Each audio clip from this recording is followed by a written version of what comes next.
Introduce myself. Hi, everyone. Hello, everyone in the room. My name is Zach. We're here representing Mission Home Health. Thank you for inviting us in. We're going to be covering some pretty related topics in regards to what level of care can be provided from a home care standpoint, and what level of care can be provided from home health.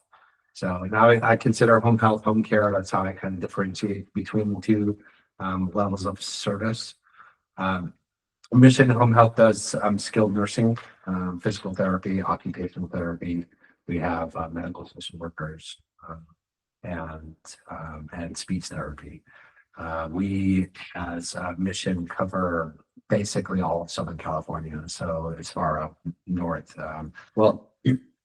Actually, let me recant that. We do cover 4 different states: California, Oregon, Arizona, and Nevada. Idaho and Idaho. So we're spread out pretty. We've got a pretty broad net. My focus is primarily in Riverside County, San Fernando County, and San Diego County. So we cover a pretty broad net. We'll be talking about identifying additional needs for when home health needs to be integrated into a patient's level of care. Identifying if wound care or med management is key, and then how the best way to acquire or get patients aligned with this type of service, which is we work. I understand you guys work with patients, family directly for financial coverage for home care. In home health, we work directly with patients' insurances, so that it is a covered benefit. In order to get Medicare or other insurances to cover, we have to have a physician's a current or recent face-to-face with their doctor, and then an actual prescription to move forward. These are all things that I can assist with, but we're having a conversation just prior to starting here. When we identify a patient that requires some skilled nursing in the home, rather than have the patient go to their PCP and request a home health agency, it's always better to bring me into the mix. I am the patient advocate and community liaison in the area, so I can go have these types of conversations with the physician, identify needs, and if they agree, they can write a prescription, and then we So the insurance is not always going to cover, is it? Unless they have a long-term disability policy? No, long-term disability policy doesn't come into play when it comes to home health. So the criteria is but they've changed a little bit when it gets into a hospice. Hospice. I'm home health, so hospice is a bit different, a different realm. So those types of coverages and benefits I really can't speak to. But from a standpoint of home health, most private insurances cover home health if the patient qualifies, and there is a skilled need. The duration of that therapy is based upon the physician. The physician will recertify the patient as long as there is a skilled need. And as far as skilled need identification, please let me, if you have a patient you're not sure if they will qualify or not, please contact me directly, and I'll make sure all of your team has my number. If they identify a patient, they can give me a call, walk through what qualifies, what doesn't qualify, and then have that conversation with the physician. What if a patient can't use his home health? How do they get that evaluation? So there are several home physician or physicians that make house calls. We work with Remedial, Onyx, the Terror, and they actually go out and do house calls. They'll send a practitioner to the home, and they also do. I think up until September 30th, they're allowing Medicare. Medicare still reimburses for telemedicine or telehealth.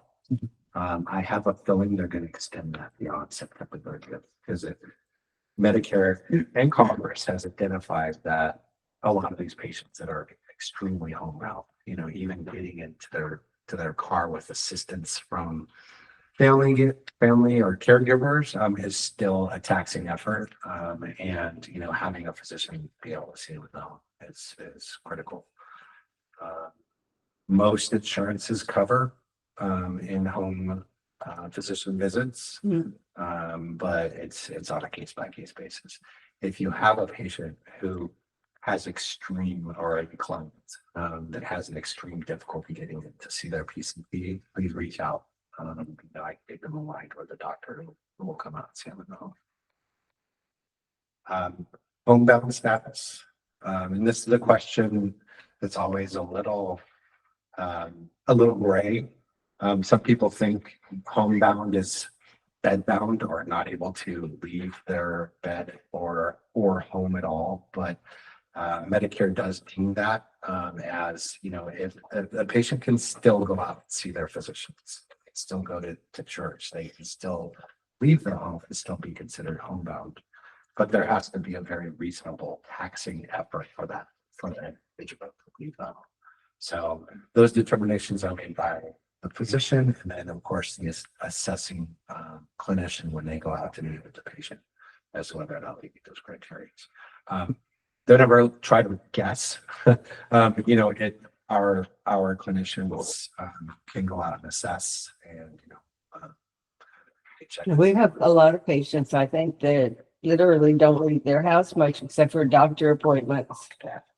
Sure. We do everything else for them.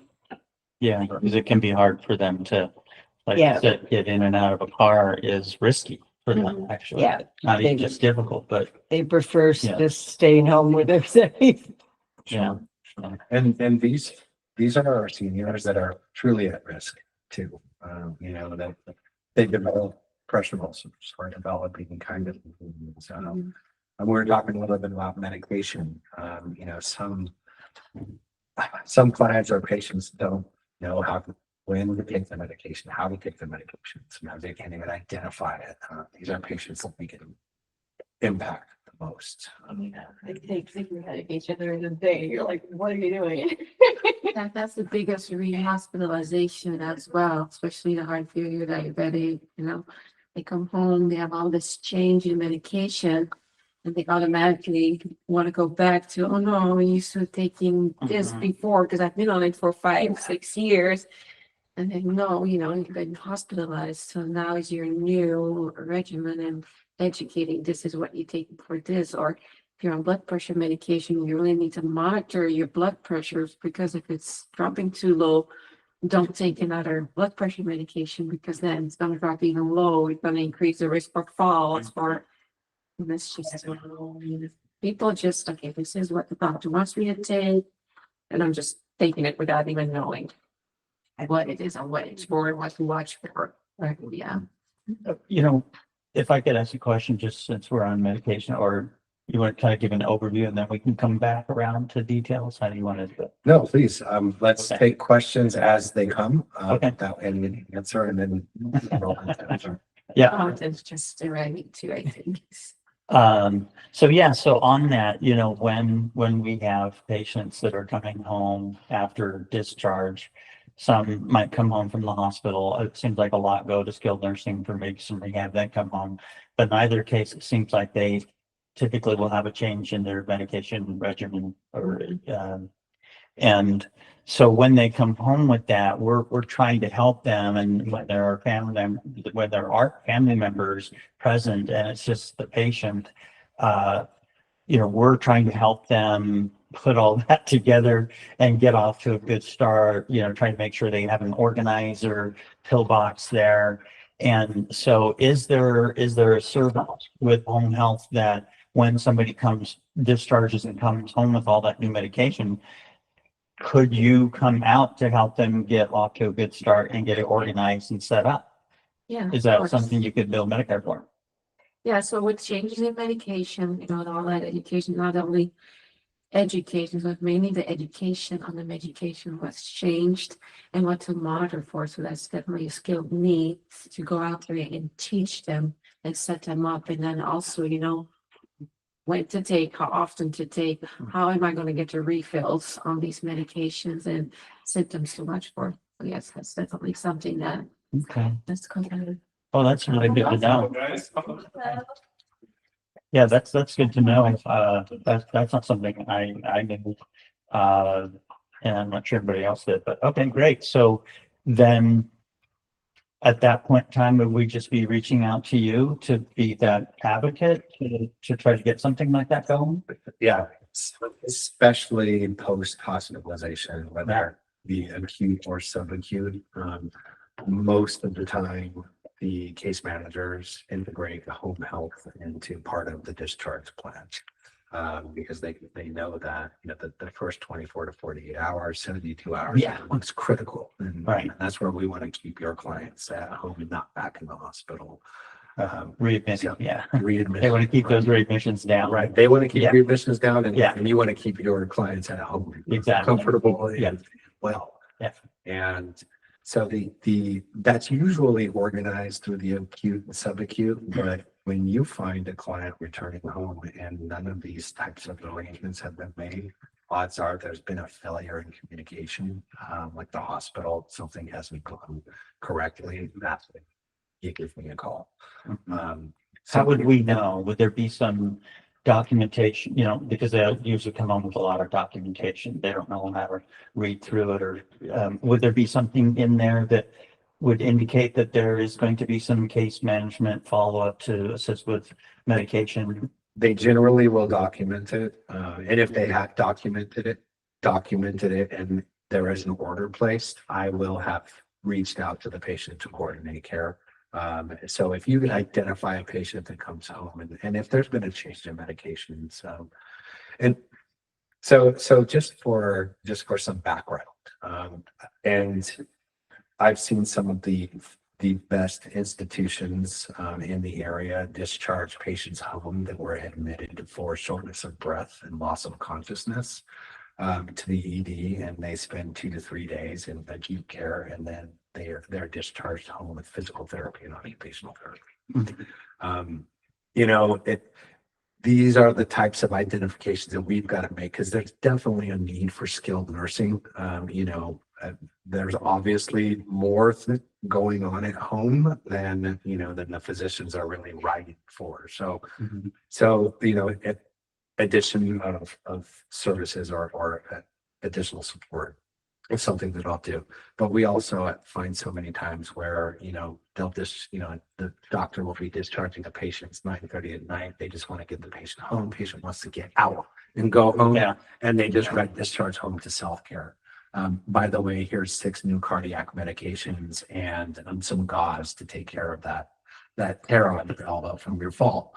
And that's all double through. And that's where we've got to identify those patients, to make sure that they have good communication. Sometimes they don't even arrange or communicate to their primary care doctor. The primary care doctor doesn't even know that they were in the hospital for 2 days. Yeah. Yeah. And now that patient goes home with additional medications, and that's where we come in. That's our safety net to reach out to the PCP, get the additional orders, get a nurse out there, get an assessment. Okay, I was going to ask about that now. Sorry, my answer just I went all the way around. No, it's okay, I get it, but yeah, This is what we I get do, it. right? Yeah. And So you have no hindrance not being under the plan of care or, as a provider at that point, coming in and communicating with the physician and being able to bring your services in. There's nothing blocking you from that. no, That's good. the criteria is a face-to-face with a physician within 60 days of admission to home health or within 30 days after admission to home health. I'm pretty sure it's 60, right? Okay. Okay. So That's where we kind of got back to that conversation about homebound. Yeah. right. So as long as they've had a face-to-face and as long as there's a skilled need and the physician identifies it, that's all we need to go out and assess the patient.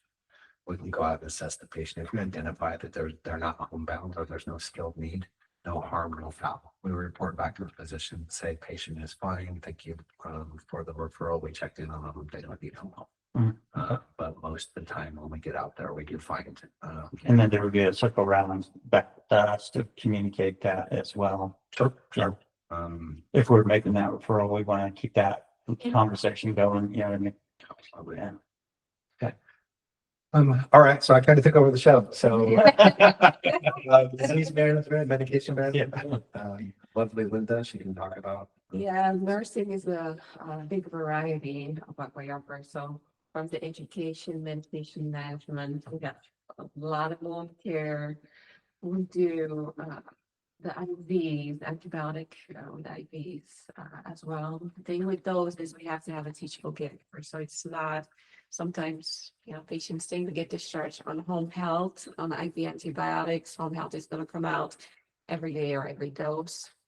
It doesn't, unfortunately, it doesn't work that way. So the first 3 days in a row, we go out every day just to make sure whoever is there in the home is comfortable and capable of doing that IV antibiotics. And then we follow up after that every week for the dressing changes, the labs, wound care, a lot of wound care, a lot of impact care, a lot of Copan wraps, ostomy, like the ostomies, ileostomy, urostomies, Foley cats, it's the whole G2 trachs, it's a whole, All of it. it's a very large, It's unfortunate that we have so many limitations in those kind of skilled areas is how our license looks at that. We can't get involved with like a G tube or, or feeding tube. We can't put, ground up medication, put it in there and have it get into their system for them. So you have that first 72 hours or 48 hours. yeah, it's like it's more the higher acuity care, like the G2 feedings, the IV antibiotics, the trach suctioning and everything. We want to make sure that whoever that we are teaching, they understand what they need to do, what they need to watch for, and we come back just to assure the people, even if it's the patient themselves. We have a lot of people, Yeah. I'm just going to do it myself, for Yeah, just going because to there's the nobody nursing else. facility. Yeah. Yeah, but if we feel after that, okay, this is just not safe or it does not work out, then we're going to have that discussion with the doctor for the duration of time, go, to replacement until they really are, safe to come back home. Okay, yeah, because we have patients that are alone and if we can't help them, they don't have anybody to help them. Yeah, so you might answer my question there is like, is there some point in time that you have to advocate for them to Yes. go to facility? Yeah, we do have, 80-year-old veteran comes home with IV antibiotics, and then in the hospital they say, oh, home health, we're going to teach you and we're going to do everything. To wife also in their 80s, and then every 6 to 8 hours, that's a high frequency to be able to do at home for both elderly people. And he really wanted to stay home, but it was such a taxing effort on the wife that she was just like, we're trying what we can to do, but sometimes you really have to have that conversation, like, safety wise, this is not ideal. Yeah. On that topic, can you share a little bit about, like, are there some instances that seem to be the most common that maybe caregivers can be alerted to, be watching with their clients that they're caring for?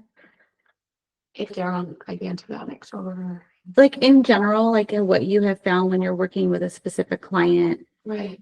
for if you just have some examples. Yeah, sure. First of all, it's compliance, making sure that they understand the duration and when and what to administer or give, and then watching out for the signs if they start getting overwhelmed, if they have questions or really saying, oh, I know everything about it. That's kind of like questionable too. Like this, yeah, I got it. We really want to go into conversation and detail and ask them, do you know what you take this for, or why you need to take it, or what to watch for? Because a lot of people, even if they go to a doctor's appointment and you ask, how was your doctor's appointment? Everything was great. Okay, what did the doctor say? Mhm. I don't know what you Yeah. get. Yeah. You know, Yeah. you have to have that open conversation and make it on a level that, you know, they understand. That's what I always say to our people too, that we see.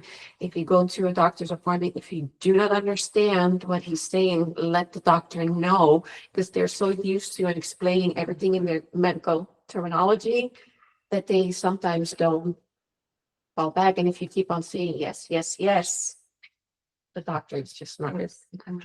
So that's something that we do too. Like if they go to a doctor's appointment and they say, oh, I really don't know what happened or what said, then we'll follow up with that doctor and also call like, hey, you know, what's going on, what we need to do. So those are really topics that needs to be put on the table to say if you don't know what it is, say it, don't be held back. Mhm. We do have a medical social worker. Yeah. Available as well for those patients that are identified. As far as I'm concerned, you know, I mean, we serve primarily senior population. There's almost always a need for home health, Mhm. home care, Mhm.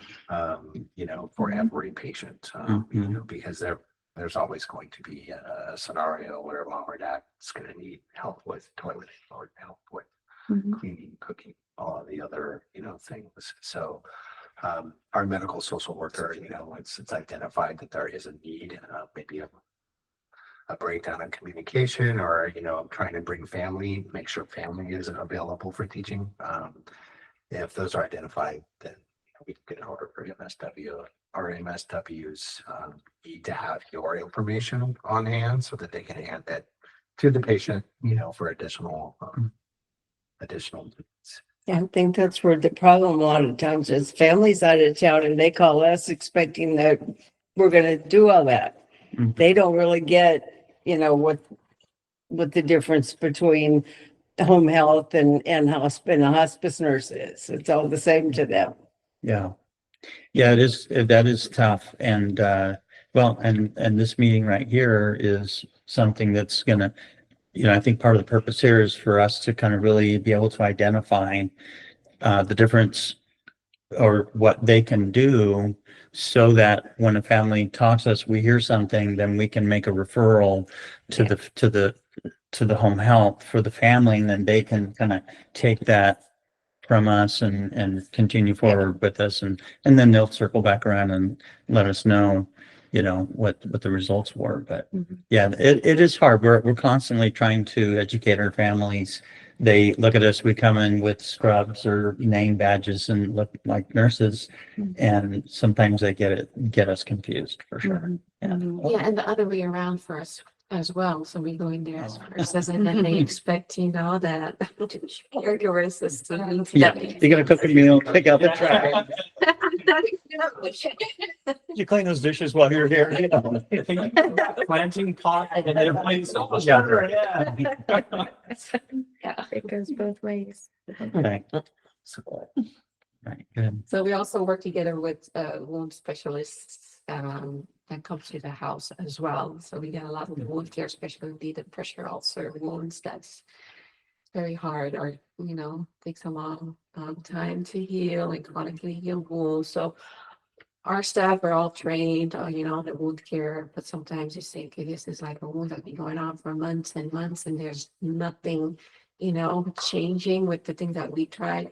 We work together with the wound companies that come to the home as well. So that way, you know, a lot of patients, they're not able to go see the wound clinic Yeah. here to get that done. So yeah, so there's that option too, that they come to the home. Do the CNAs that we have, do they have any other skills that they can do except for their regular typical caregiver? Because they're still not medical and such, right? Correct. Okay. Yeah. So in this area of wound care, this is not something that we participate in.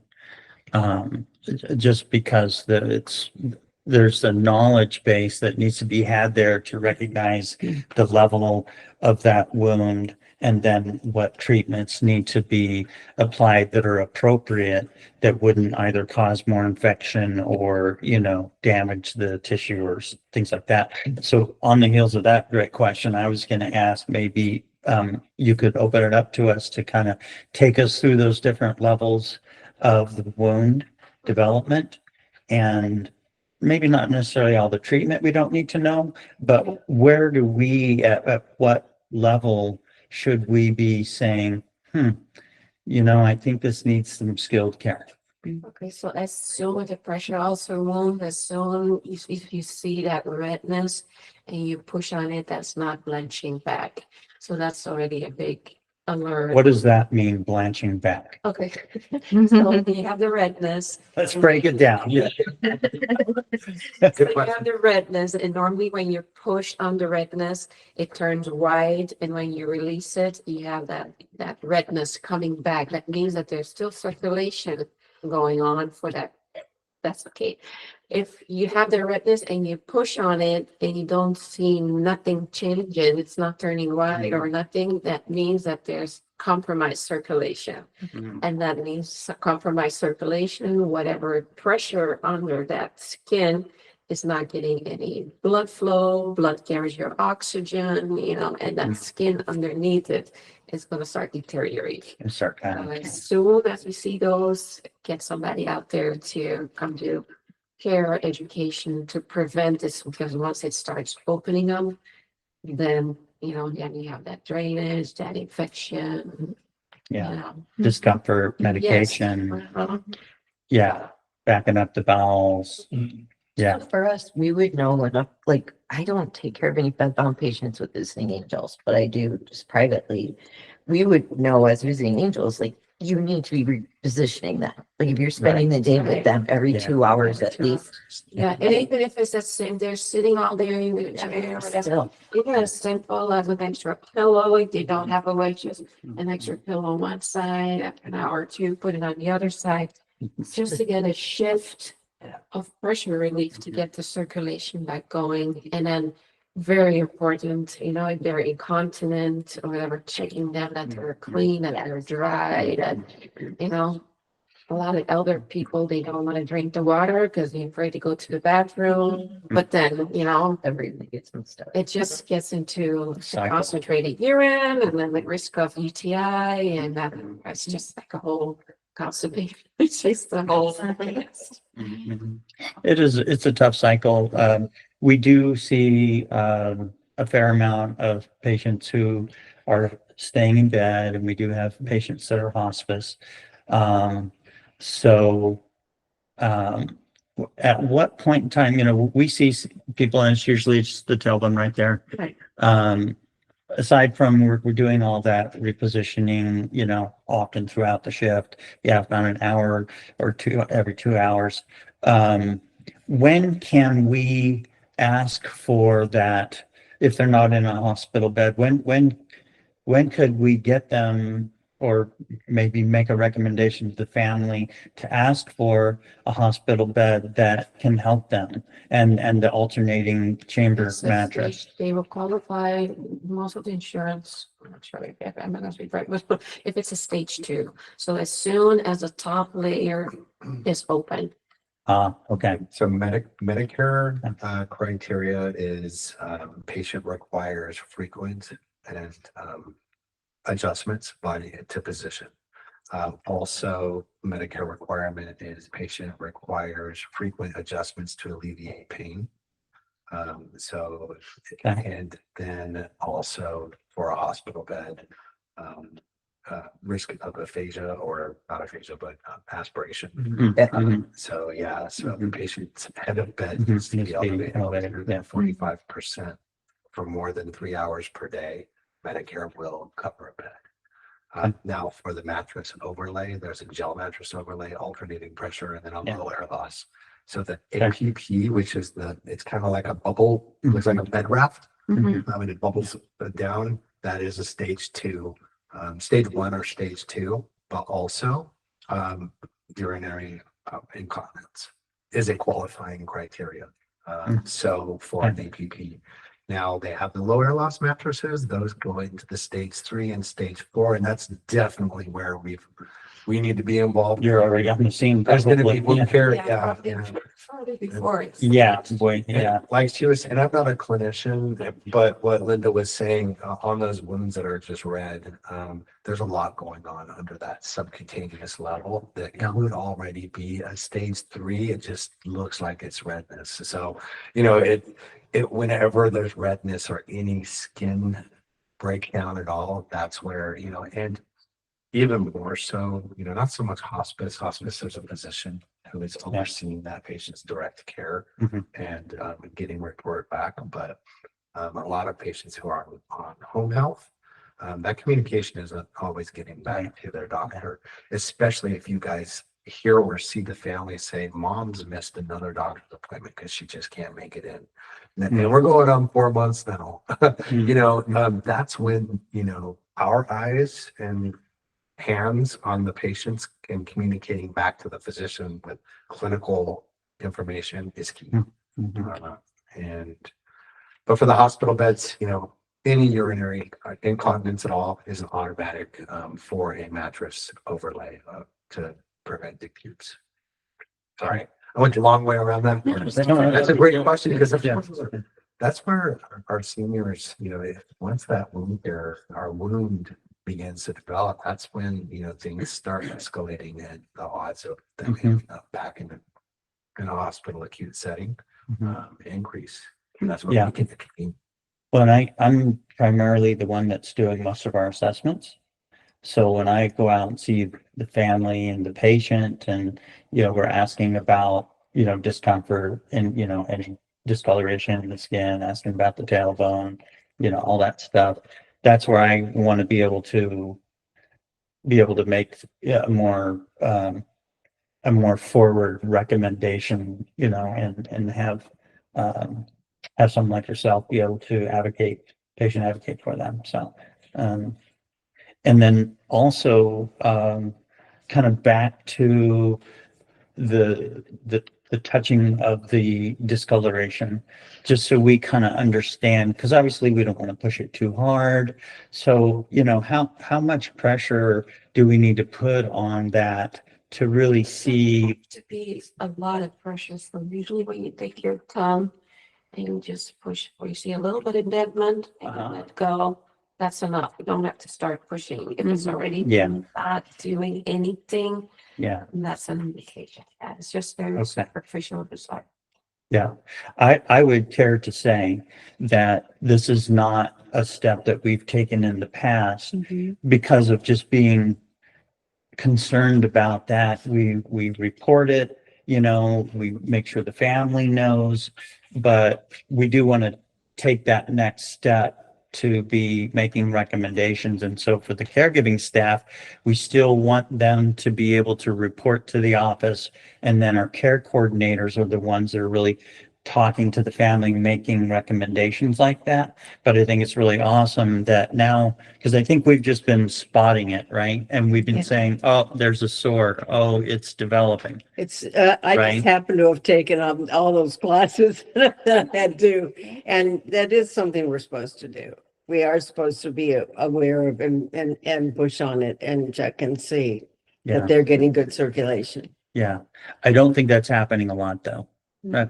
Is that not going to get in trouble, but this is something new. This is a learning educational moment. We want to take that. Yeah. We want to take that. Oh, this is something that I can do now. This is a non-medical procedure to just bathing a little pressure. Dry them, just as, casually when I'm drying, check and make sure the wound is looking like it should be looking. Something we go over in orientation is the wound care, and we tell them we keep our hands away from the wounds. If we have a concern, to report it to the care coordinator. Right. So, I mean, if it's something new that we're permitted to. That's what it said in the classes anyway. Yeah. Yeah. Our limitations are treatment. Yeah. We can look further into this, but this is what I was saying. We are typically hands off, but if we can help identify without, making somebody uncomfortable or violating our license. You can tell if you figure, you can tell by doing it to yourself. It leaves a little white Yeah. Yeah. And some of the skills. And if that's back, yeah, And it's pretty easy. in this area, actually, you fill out a form and they ask those questions. They said, Yeah. when you do this, do you know what I'm saying? So like we're Right. reporting that right to the skilled nursing too when we're there. So, Oh, yeah, when we're at a skilled nursing yeah, they facility, for actually sure. form you fill out and that's one of the questions. Yeah, Did you yeah. press on any red areas? Did it? Yeah. At gotcha. a skilled or assisted living. Skilled nursing because they just come out of the hospital right now. So you really don't do very many visits at assisted livings, right? That's usually in-house. No, we have clients at assisted living, absolutely independent assisted. We even do hospital bedside or skilled nursing advocacy. So some of the skilled nursing facilities are open to us being there to report to them to say, hey, there's a need. They don't want us to necessarily do anything, care for the patient, but sometimes the families want a caregiver there to advocate because they might be waiting to get changed or something like that. And so we're there to advocate. Yeah. I do I had personal a- care like like supportive shadows. for my mother. When she was at the hospital, I made sure she was there a few hours a day Mhm. at the hospital and the skill just to, sometimes the patients don't always communicate the Mhm. way that a caregiver Mhm. can. So that's Mhm. awesome. So disease management, wound care, medication management. And again, Lynda, our nurses, they're out there just identifying, it's from your standpoint, any, anything that, do you communicate directly back to their physicians, to your caregivers, or do you communicate directly back to their doctors? With hospice, we do, right? We communicate more. So, with hospice patients, obviously there's a much higher level of care there. So there's more communication, but, we're not communicating back on, I don't think often to the doctors particularly. Most of the time there's a family, we'll make that, concern made aware to our care coordinators and to the family members, so that they're aware. And since it's kind of their responsibility, obviously, when we start talking about neglect, then, we understand we're Band-Aid reporters, but, so we're not, to answer your question, really going directly back to the doctors to communicate any kind of changes in condition. Cool. And that's where we can help. Okay. That's, if you identify a patient, your care coordinators can contact me. I work with all of the internal medicine doctors, cardiologists, pulmonologists, orthodox, plastic surgeons, all of them, the skin doctors, podiatrists. So anything at all that needs to be communicated back, just get, of course, consult with the family and let them know that, I have a skilled care advocate and I communicate back to the doctor. Make sure- That's right. Maybe, right? Someone saying it, we haven't been able to get you guys since you started. And me, I think.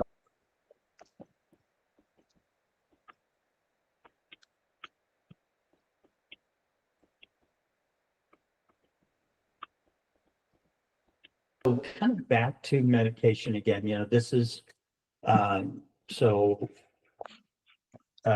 so you guys are able to, upon discharge, again, we reach out to you, explain what we're seeing, in terms of, the patient needing somebody to come out and help them and educate them on their medication and make sure it's set up. And, then going forward, when somebody has a medication need, aside from like a G tube or a feeding tube, which we obviously can't do, how often can you help with something like that? And you kind of talked about that a little bit. You can kind come out and help a little bit, but ultimately, if they can't take care of it themselves or if somebody's not there, then you got to talk about the facility. Right. But aside from that, is that kind of the same policy with other medications? Because we literally can't administrate, like we can't put it in somebody's mouth. We could help them with their hand holding it and kind of, try to guide them that way, but there is a fine line for us. So how far, how involved can you be as home health, that Medicare will pay for with medication administration? It's a tough one because we can, like, especially insulin adjustments, we can go out there for the education, show them how to do the injection. Can we go back that same day to get the second dose? And we cannot. So there has to be, some kind of comprehension from that patient or whoever is there that's going to do it the next time, in the evening. Now we have to check our sugar level. We have to see how many units you need to get. We cannot go back that same day. The next day, if it's a new insulin, then yes, we can go back to re-educate. Is that a long-term thing? No, home health cannot go out daily long-term. That's the same thing with the pills and medication administration. Yeah. Okay. So if we were finding that one of our patients, whether they have a spouse there or not, we've been trying to help them take their medication, they're not taking it. Are there re-education opportunities to periodically have someone come back out to try to re-explain things, not on a regular recurring Yes, so basis? the minimum that we go out is once a week, just to make sure, like once every day education is done, and we can go out on a weekly basis to go over everything, re-educate, make sure they understand and do everything correctly. And so weekly for a period of time? So we have to do it's about 8 weeks, our 60-day home health, and then we have to re-evaluate to see if we can continue. Is there still a need? Is there still a skilled need to justify another, Okay. add-on? And medication management. Yeah. It's not technically continued skilled need. So there needs to be other, home care or other skilled. So the VA is the only insurance that will cover home health to go to that weekly pill box fill Oh, for them. Thank you. By all means, they are. interesting. Or if the patient is on Coumadin, warfarin, and they don't have that level stabilized yet, there's frequent changes, blood checks that need to be done. At that point, home health, Medicare will cover home health as well. Okay. To do like the blood draws to check the levels. Hmm. And you guys would be able to, identify that, maybe that first time you came out for the medication to see what they're on and then monitor that going forward. Yeah. Okay. Any questions about medication? And the antibiotic IM injections, like if it's not an IV, they don't want to do an IV, but the doctor says, okay, we have to do an IM injection for 5 days or something. So that's something that can, besides those 72 hours, that will get reevaluated and approved from the higher up. Okay, let's just take it on for the 5 or 7 days IM, and then Okay. Yeah. So were you saying that she's got to leave? So any other questions for Linda? Yeah. Or I've asked a lot of questions here. Well, thank you so much, Linda. you can always reach out. Our number is right here if you have any questions. Perfect. Thank you. Do you mind if I get a picture real quick of the group sitting together before you leave? Okay. everyone look at You're like, yes. That's right. Okay. All right, awesome. Just ready to get out of the way. Thank you so much. Appreciate everything you're doing out there too. Yeah. It's a lot. You're dealing with Yes. a lot. Thank you. Mr. Jonathan, what's going on, buddy? Just curious. Jay, don't want a copy, Linda? You don't want a copy? No, thank you. Okay. Thank you. Thank you. Thank you. Thanks, Linda. So I'll introduce Mr. Johnathon Padilla. Yes. With one of our great physical therapists, because sees patients in the home, gets physical therapy, and he can talk about what PT is and all of that. But just such a critical need. In the home. Yeah, we got some props too. Fine. Identifying patients with unsteady gait or the need for strength building, and we run into this all the time. And our PTs go out and they do assessments. They look around at tripping hazards and things that are really can land one of our clients when they're back in the hospital. So that's what our PT department does. They get out there, make sure it's a safe environment, and then they also work on strengthening and creating patient balance. Is that in concert with the occupational? Oh, I'll let Jonathan tap on. Yeah. You can explain what PT is, occupational therapy, how it all pulls together. Yeah, absolutely. Some patients will have occupational therapy, so they'll do both. Not at the same time. Usually it's an idea, but honestly. I see you guys have one, so that's even better, but I'll really use both. So sometimes they'll have occupational therapy.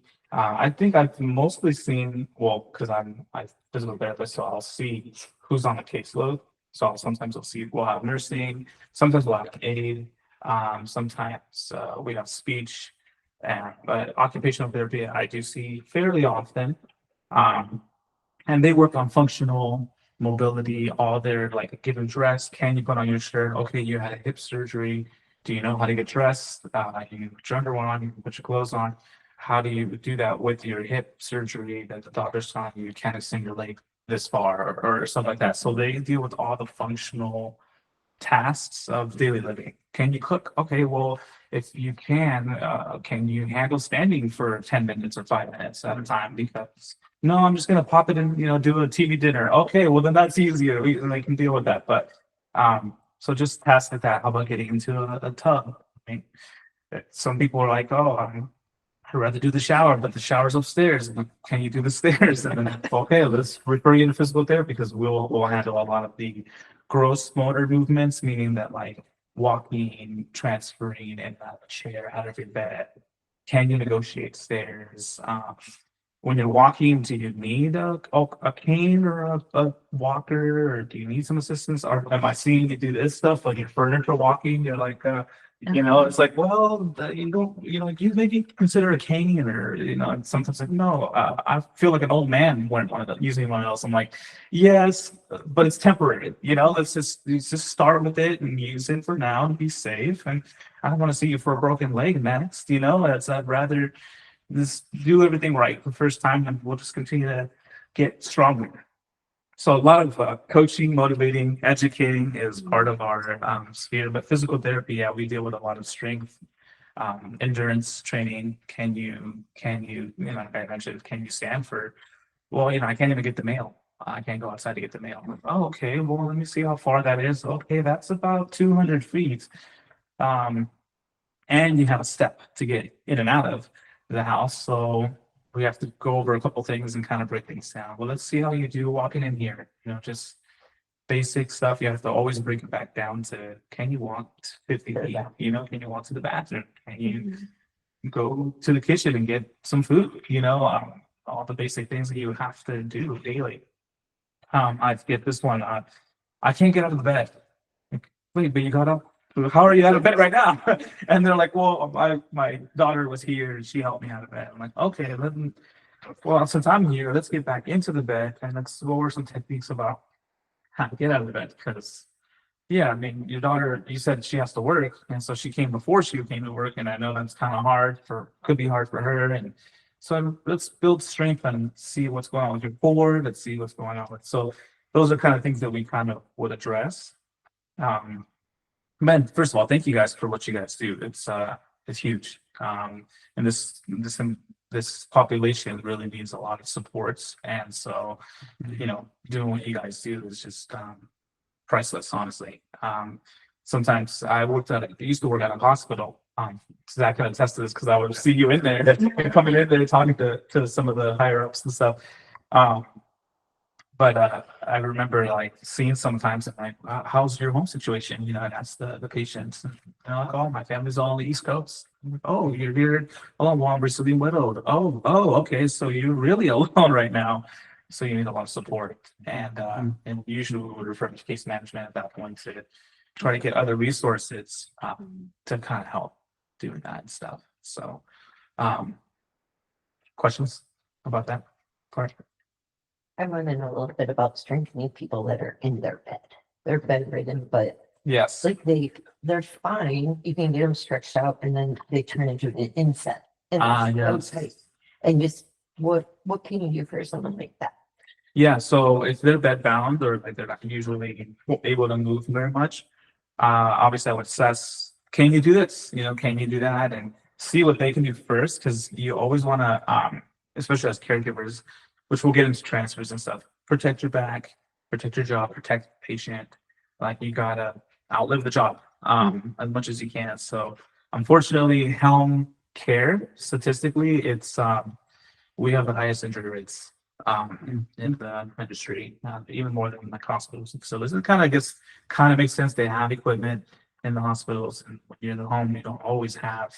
It's just you and the patient. But what I would do is, I don't think you guys can do, but what we would do is manual therapy. So, for example, if you were to lift up your arm, you would lift it, and I'm just going to go ahead and resist you. So, yeah, there you go. And then, So can we do that? I don't know, I putting your hand on the patient. I think So, We can have our hands on the patients Okay, for okay. sure, but so that is a skilled practice. And we're not educated or certified in that, so we can't provide it. That's why, because I don't take care of any bedbound people with visiting angels, and I wasn't sure like what can So, you do? so we do something, we call it range of motion exercises, Right. right? Okay, yeah. So, and also what we do is, and that could be a simple sit stand. It Yes. could be Absolutely. seated leg lifts, laying down, Perfect. any kind of just movement of the body, as long as it's not hurting the patient or they have an injury that we're making it worse, Okay. And then if somebody's come home off on the heels of of an injury, like a shoulder or a knee or some hip, something, then we're holding off on that until they get their physical therapy going, because there's time that they just need to heal and rest instead of working it. But Sure. so Yeah. with regard to physical therapy, what we like to be able to do is, once physical therapy is there in the home, if that's happening, then we can kind of slide in between those visits Okay, yeah. to encourage. Yes. Stand by. Supervise. So, Stand by. yeah, so we're just simple Exercises. encouragement and use those sheets that you already have. Yes, yes. So, That's perfect. And it does take a village, kind of like what they say. You really need to hear it from multiple angles. We learn by repetition.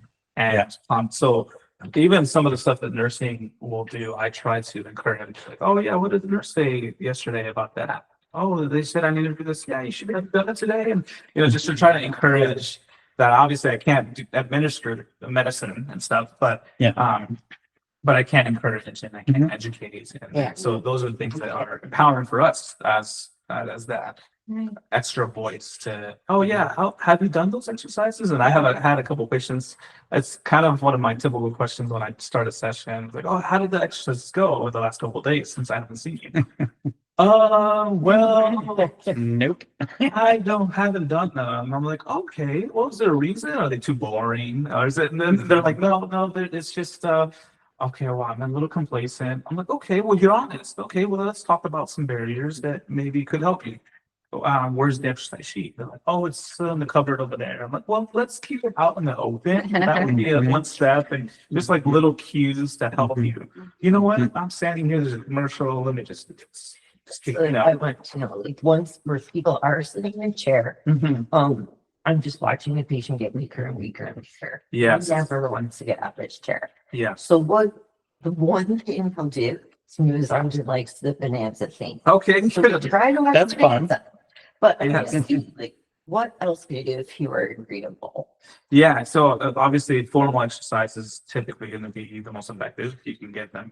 Now, if a patient is bed bound, He's on the couch. Okay, so he can't. Oh, he But can't. what else? Yeah, what Okay. else can he do when he's sitting? Then yeah, so he can do kickouts like this. He can do kickouts. He can march. Okay. You can't do the manual stuff like people Right, say, so you because can't do that. Sometimes what we do is we'll leave a TheraBand. So we'll teach them some exercises on how to do that. And then, they can do stuff with their legs, or you could put their bend around, put it on the chair or something, or hold it. But then at that point, is it becoming skilled, so we would do that, of course, but I don't know if you guys can. But if it's tied, it's like, well, it's tied. I'm not touching it. He's doing it himself. So stuff like that can kind of help. If he can stand, the number one thing is sit to stand. Yeah. That is basically a squat. Yeah. And it is, no matter what article I read, gosh, it's ridiculous. It really should be in everyone's routine because it's the number one exercise, they say, for the legs. Yeah. And the gait too, and right, I mean, Yeah. helps gait. Mhm. And I've had patients that couldn't walk, but they could stand and said, all right, I'll just stand here. And this was when I was in the hospital, so I saw him every day. And he had an extended stay, I think probably 3-4 weeks. But by week 2, I had him walking. He was actually he had the strength to walk and the confidence too, because sometimes if they fall or something, they lack the confidence. So they need a lot of encouragement and also to kind of prove to themselves that they can stand and balance themselves. So, but that's the number one. I mean, the average person will do it like 20 to 50 times a day, depending on how active you are. And when I tell my patients that, they're like, sounds kind of excessive. I'm like, well, you have to get on and off the toilet, Yeah. on and off the bed, in and out of a chair, out of a car. There's a lot in court that you have to do. So that's why it's the number one exercise, because you maintain strength, you gain strength, and it's functional. So it's like a win-win-win. And I love to always incorporate that one with pretty much whether you're a personal trainer or physical therapist or athletic trainer, it's some form of squatting has to be, or normal population, we all have to have somewhere in our routines that kind of exercise. It's just Yeah, your watch is telling you, time to get up. yeah, Right. exactly. Yeah. And I appreciate that now Me because too. a lot of times that's one of the barriers when I talk about with my patients. I read this habits book and I try to incorporate stuff that I've seen how it's helped me. So I've asked patients like, "Oh, do you have a watch? Have a watch? This, if you could set those up, they'll prompt you." And they're like, "Oh no, my daughter wants to get me one." Well, you probably should, because you could, if you have a fall, you could call 911 there. You call your daughter. That like it's right in your hand. Yeah. Even Alexa, Yeah. Alexa, you can set a reminder every hour to Yes. get up. Yes. Yeah. Just little cues like that. If it's out in the open, if there's a little bit, that's what I was telling you. Oh, where's your exercise sheet? Oh, it's in the cupboard. Yeah. Well, then let's put it out here. Let's just leave it out here. Yeah. Yeah. And Really, almost every patient should be Yeah. like this. I mean, if it's granted, I have a leg brace on right now and I'll be going into physical therapy pretty soon. But that's another story. oh my. But yeah, getting up is important. And so, yeah, I just want to encourage everybody to be an encouragement to your clients to get up if it's safe, right? And if you need to be there with them to shadow them and assist them in that stand for a little bit and then sit down and just do that throughout the shift. Yeah. Super important. Very helpful for them. You'll see some improvements. That's been the most satisfying, I think, for us, because I worked at the hospital for 8 years. So I would only see patients for sometimes, 1 to 3 weeks, depending on the need or what happens. Or so I don't always get to see, we get 60 days sometimes with a patient. And so I don't always get to see the progress, but it's always rewarding to see that be able to, like, I couldn't do this before. I'm like, I know, I was here when you couldn't. Or you were really, it's fearful to take a step up the little ledge. And so it's really rewarding to see them gain confidence. Yeah. It's a good bonding moment too. Yes. For the caregiver and the client to be partnering, Yeah, because a big part of our job is customer service. That's what we do. We are a service-based company. And so you gotta love what you do, and you gotta love the people you do it with, and you're doing it for, and so it really does. They sense that, and they are.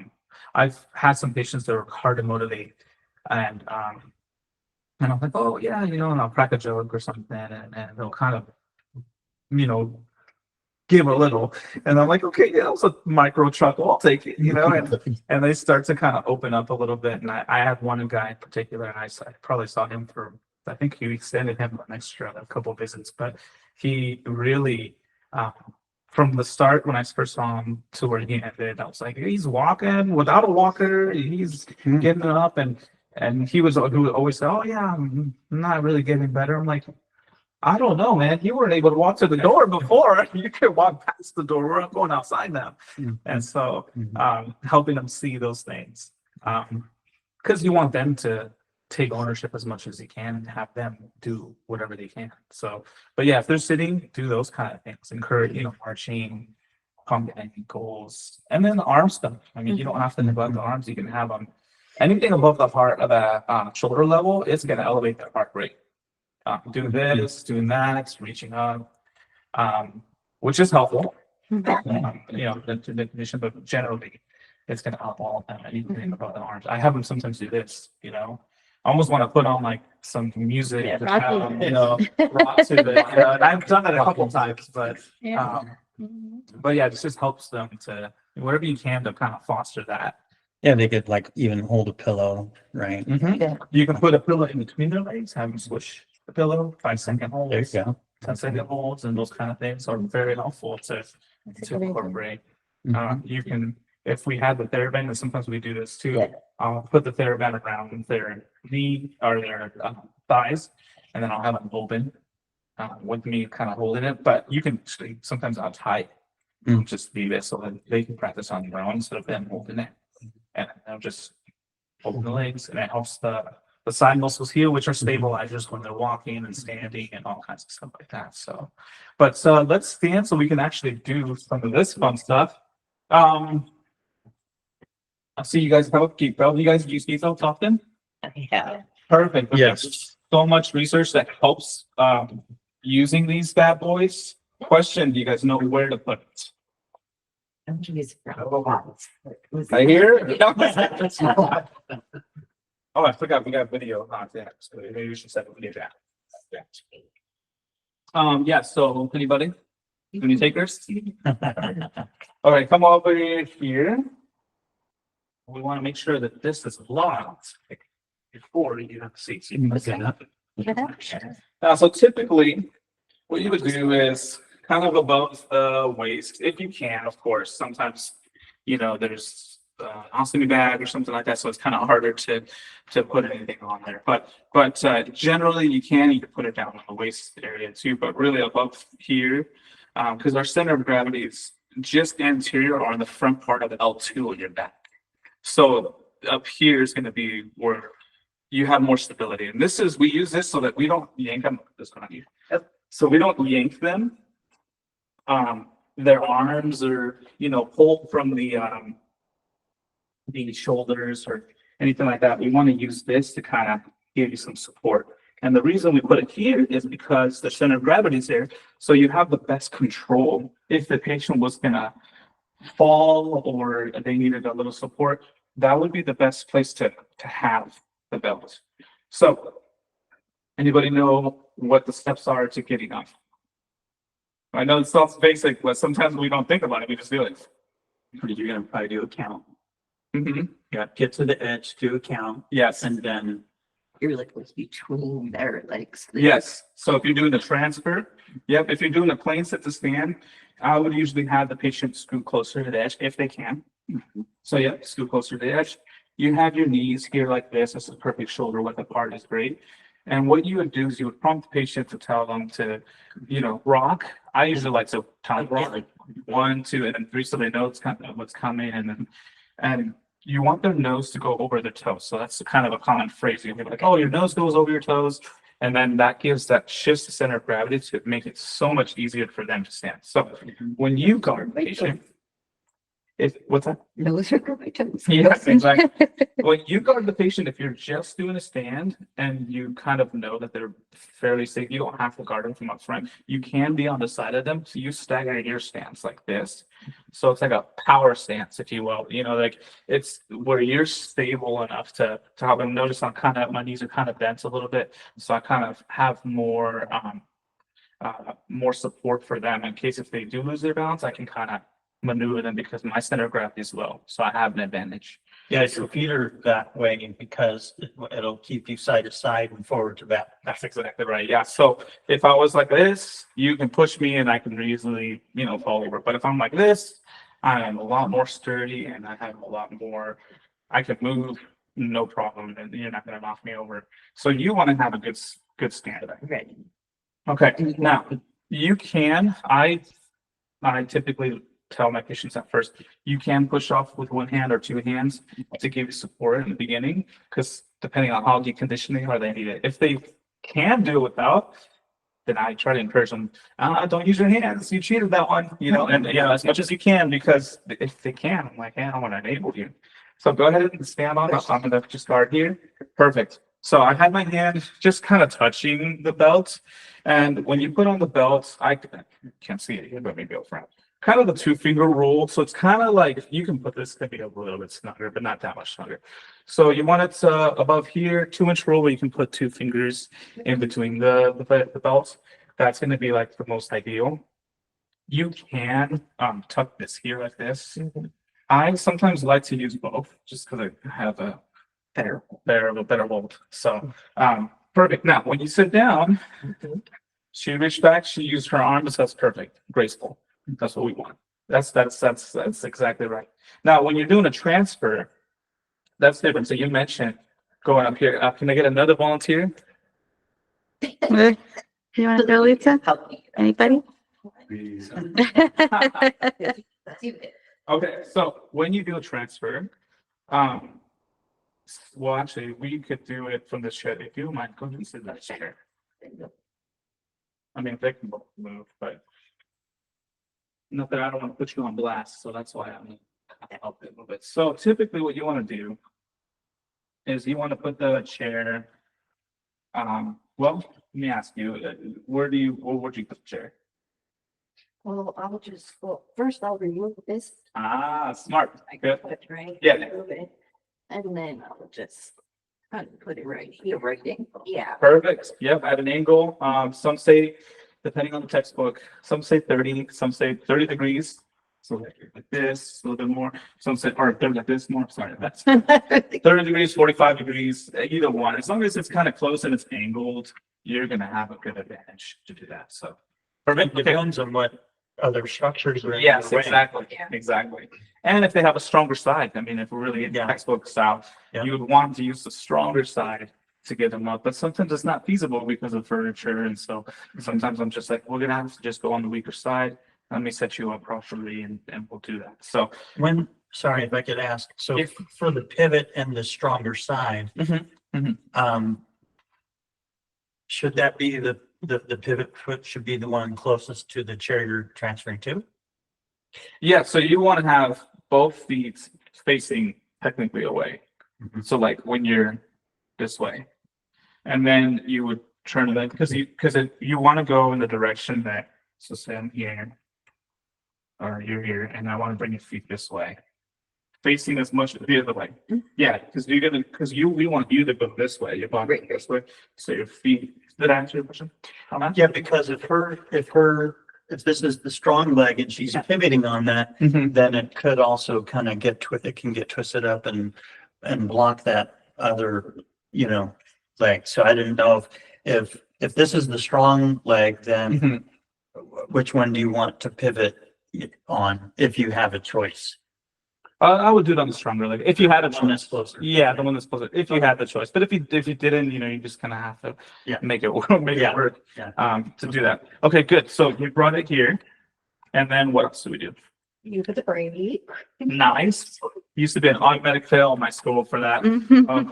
Oh, yeah. Nerves. And then I'll put my knee here. Yes. Okay. Good. Good. Which.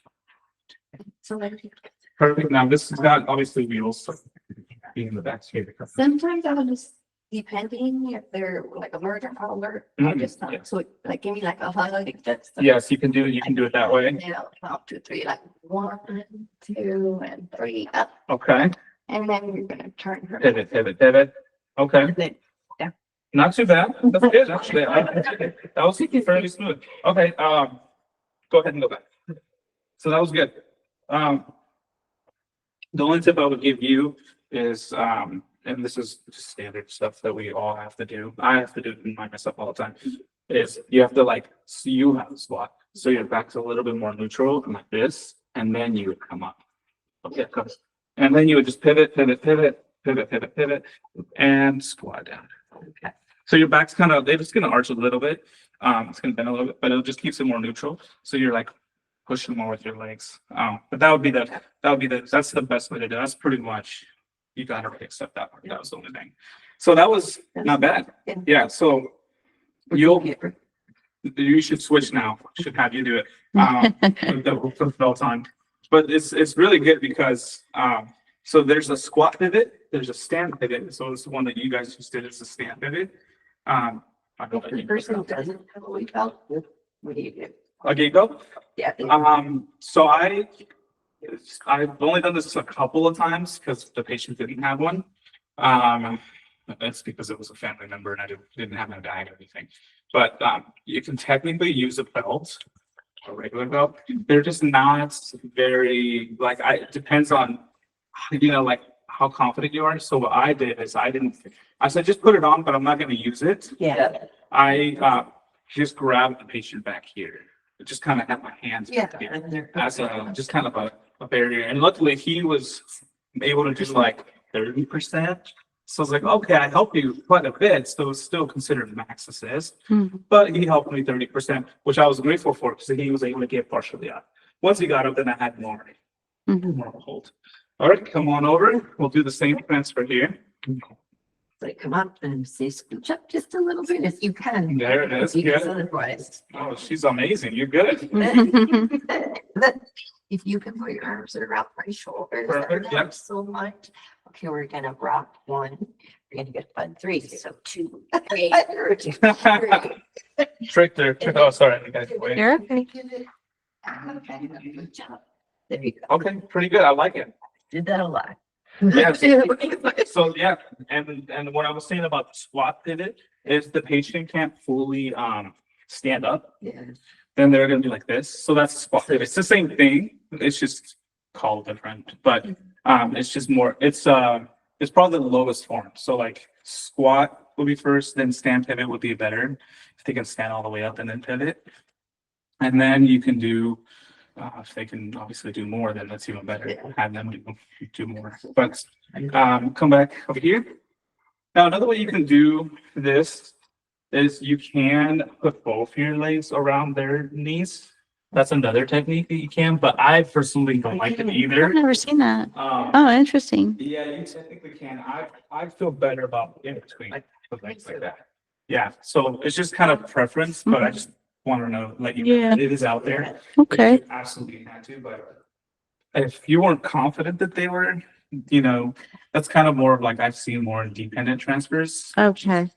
wild, to do. But I always like the leg in between better. Yeah. Just feel, I feel sturdier, Hmm. and I want to be as sturdy as possible to get them over. Questions, comments, concerns about that? No, it's good. When you walk with a patient with a gait belt, how do you do that? Yes, so come on up. And we'll just walk towards so I'm usually on their side like this, and I'm kind of trying to stagger. If I don't know the patient, I will put my hand on the belt, but not required.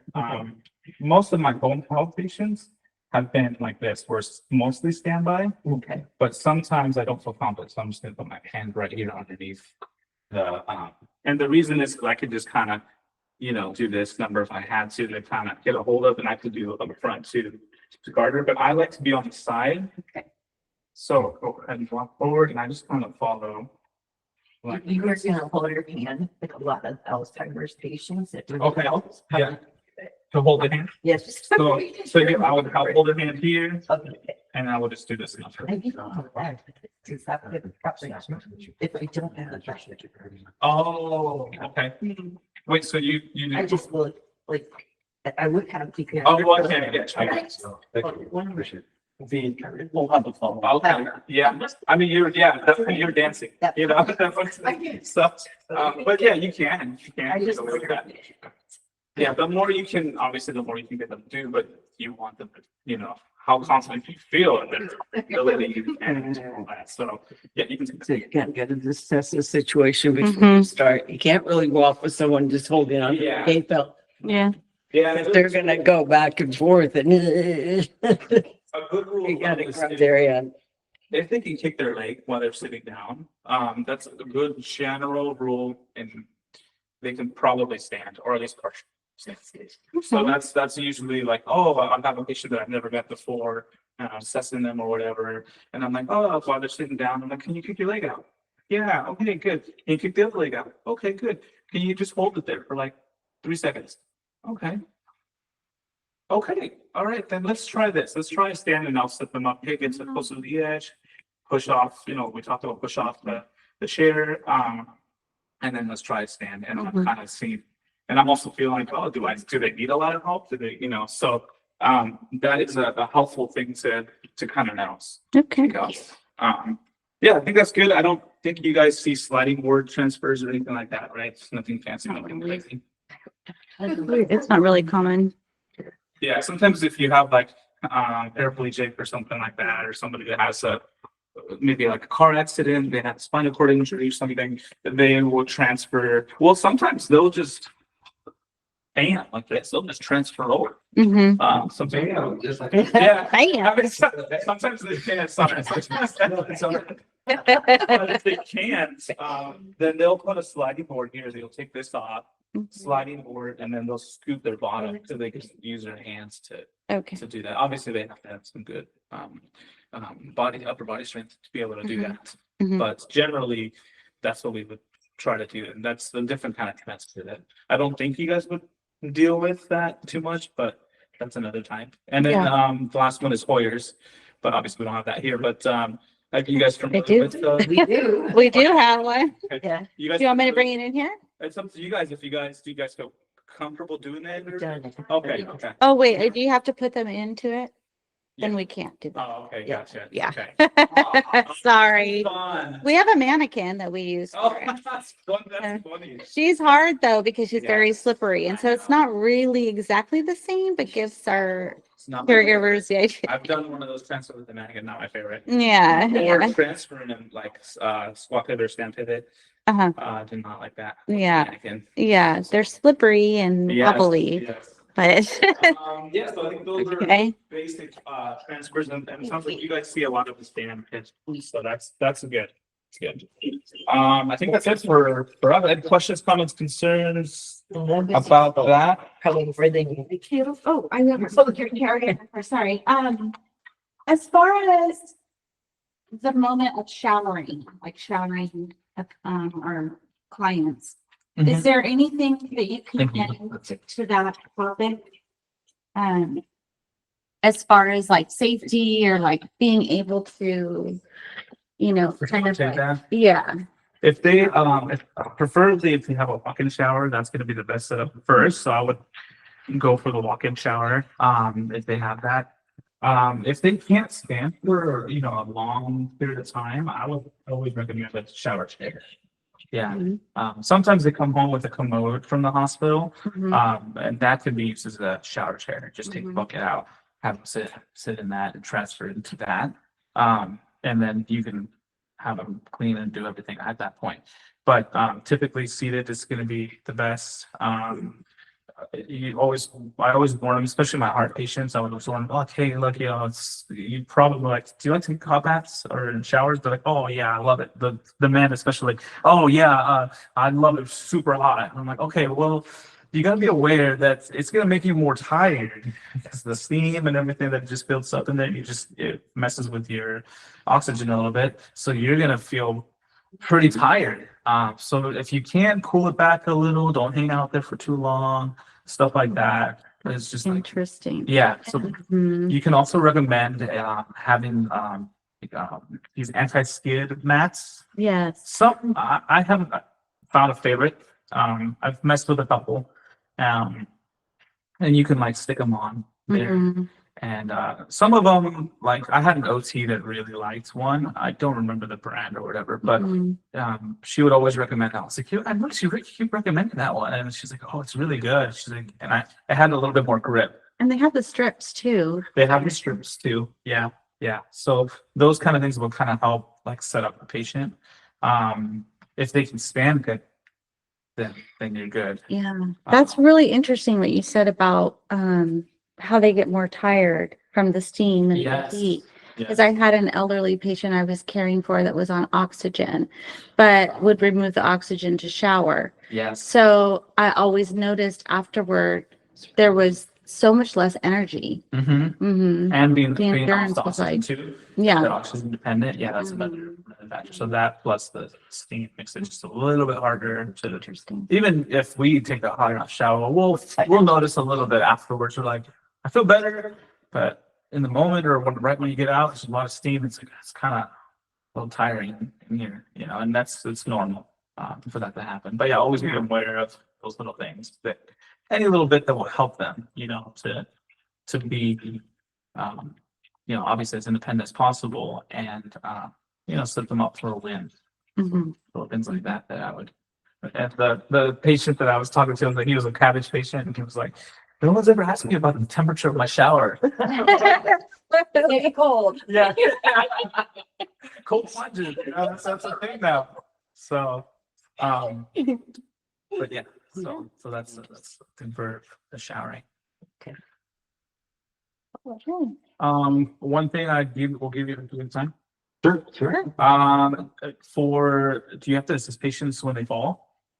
Or like off the floor or anything like that? We do not. Okay. We do not assist them off the floor if they're not able to get up on their own. Good. We- Okay, good. We call lift assist. Mhm. Perfect. Okay. So we don't have, I just put that in my notes just in Oh, case that yeah, was thank you. Mhm. something. I would rather over prepare than under prepare. So Well, how would you assess a patient if, they fell?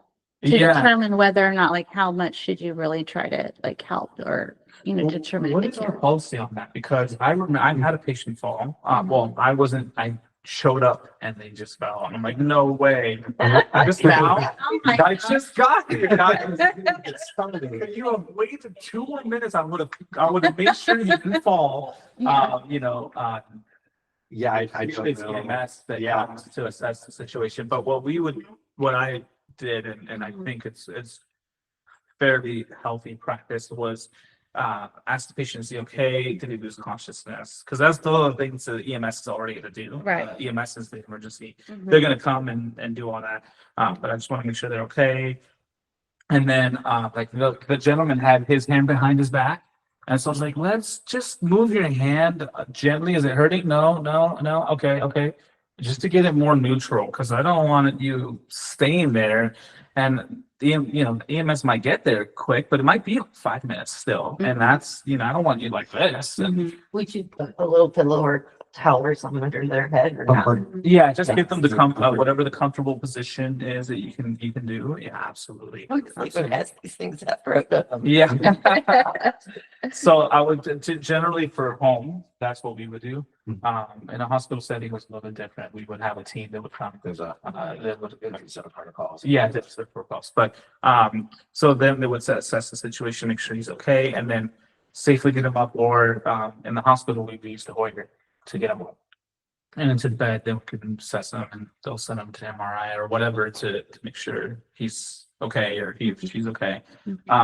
But on that note, then, since we're not going to talk about that, how about if the patient starts to fall? Do you guys have what protocol or idea? Perfect. Perfect. That's it. That's exactly it. So you obviously keeping your back neutral. You want to help, break the fall. You don't want to catch them and hold them. And that's a lot of strain on your spine. That's a lot of down. Yeah, you don't want Yeah, to. they say fall with the patient or go down with the patient. Is this and slowly as best you can. I mean, I had a guy that was like 6'6" and I'm 5'6", and he was like, I don't know, 420 pounds. So he was big this way, he's big this way, but he was ambulatory. And they called me in there to go see him. And he's like, oh yeah, if I fall right now, how are you going to catch me? It's like, well, first of all, I'm not going to catch you to hold you. I'm going to have to learn how to break your fall. That's why I have you on this side, because I'm just going to push you against the wall. He's like, I appreciate you being honest. I'm like, I have to be in your accident. So, but that's the general practice. Obviously, the best mechanics is using, your squatting, back neutral as best you can to, and sometimes you don't have all that luxury to think all that through. The patient's falling, like, so, but you just gotta be careful. So that will be the biggest tip. I'm glad you guys know that. Yeah, they're awesome. Good training. Our caregivers are awesome. I do have another question because you touched a little bit on like the different hazards that can be, in their homes. Yes. I think you talked a little bit about the oxygen tubes, like the ones that are like very, very long. Yes. Do you have suggestions that you give clients that you see that have that? I mean, because it's a hazard. Yeah. Yeah. Especially if they have a walker. Yes, Man, exactly. It's like, so I try to tell them to always try to take care. It's like, you had a kid, and they're like, yeah, you when they were young, you were just, oh, where's that baby? Where's that? I gotta make sure that baby's. So you want to make sure that the baby, in this case, is your line, your O2 line. Okay. Be aware. Where is your baby? Where's that line right now? We got to watch it. Okay. And so that's the first step, is like, always be aware you have this. Second thing is, I usually try to tell them, if they have a 4-wheel walker, which is typically what I've seen, and they use it, I have them like put the line with a little bit of slack on their hand here on the right, usually on the right, but if they're left-handed, it's fine too. But just so that it's a little bit along the frame, and then just when you turn this way instead of into it, if you can, so let go like this. But again, these are all like luxuries if you can. If not, I'm like, all right, I'm gonna help you a little. I'm just gonna pull it while you're turning right away, because the patient I'm thinking about in particular was very deconditioned, on oxygen constantly, and she uses a 4-wheel walker, and she was walking like 20 feet at a time. It's like, oh, I can get out of here at a time. And so I was like, okay. And we got to this little corner in her apartment, and she's like, I don't think I can make it. I'm like, okay, let's not turn. She was already turning, and I was like, hold on, turn back this way. Let me get the wheelchair. She sat down. I did, at that moment, I was like, I got the wheelchair, and then it was on the outside, and I was like, yeah, let's just keep this line over here on this side and just sit down. But that's the general thing. There's really no easy way to deal with. It's so mind, it's so hard to mess with, because they make them so long, which I get. So you have to go through. Because you want them to be able to go and go move about their home, but at the same time, now you have this new hazard there. I had one that was not very cognizant of it, and I had it was more verbal. Oh, where's your line? Where's your line? Your line's right here on your right. It's on your right. Oh, you're stepping on it now. Let's take a step back. Let's stop and say, and the wife's like, yeah, I've been having to do that. I'm like, thank God for you. He does really need that. Like, he needs that. He keeps stepping on the line. And so it's hard. And he didn't use a walker. So I can see how I can, get right underneath him. Oh, right. Yeah. So that makes it a little bit Tough. tricky. Yeah. One of my best friends, all of a sudden she wasn't breathing. Her dog made a step on it. And Oh, she gosh. wasn't paying attention. Oh my word. Turn around. Wow. Get off of it. Yes. Yes. Yeah, tripping hazards, throw rugs is another one to watch out. I had a gentleman that had like a rug every 1.5 foot. Yeah. It was like, I was like, is there a reason you have so many? I mean, you like rugs, right? That he's like, I love them. I could see that. Yeah. I was like, you just right now is maybe this section right here. If you can just take these off. It was particularly going around this corner into a bathroom, and that was the bathroom he would go to. And I was just like, it's just a little too risky. I don't want you to, just this little spot. Just remove these for now. We can navigate the other ones, and but I preferably try not to. he also had a tendency to not turn on the lights in the hall. I'm like, no, turn on the light before you walk down the hall. You're gonna need to see, especially with these rugs. And so just these little tips that are like, hey, just reminders, Be aware. being aware of those things, for sure. But yeah, O2 line is a good one, for sure. Okay. Right on. Questions, comments, concerns about anything else? I think it's cool. I'm gonna make sure. Jonathan, thank you so much. I really appreciated all your knowledge. That was awesome. Yes. And I love the Um, demonstration. Yeah, that makes it more That fun. was awesome. That makes it more fun. Yeah. And I like that you guys have, the cloth ones are, mine's the plastic ones because I can just rewind and reuse it. Mhm. The cloth ones are typically, per patient specific. And those are a little bit what they would call old school now, these. Are they? I wondered about that. 'Cause Yeah. I keep seeing the plastic ones. They're So I more was- popular now. Yeah. But when I was in school, I was trained. On those, yeah. Yeah, Mhm. so it's still helpful to have that and know how to use it, because I had a student that I was training when I was in the hospital, and he's like, he brought his Depot. He's like, I don't know how to use this thing very well. I'm like, well, let's put it on. It's yours. And he's like, yeah, I got one from school. I was like, he's like, I just forget where I put the teeth. And he's like, they taught me in school. I just can't remember. And so I was like, yeah. He's like, you don't use that one. I was like, well, no, because we have to reuse the same one, so we have to wipe it down. So ours is plastic, and so, but ours is way easier than using that now. 'Cause it's just a Yeah. little thing. Very nice. Yeah. That's good. That's good. I want to make sure I give you all of the scenarios. Make sure we're good to go. But I think, yeah, you're good.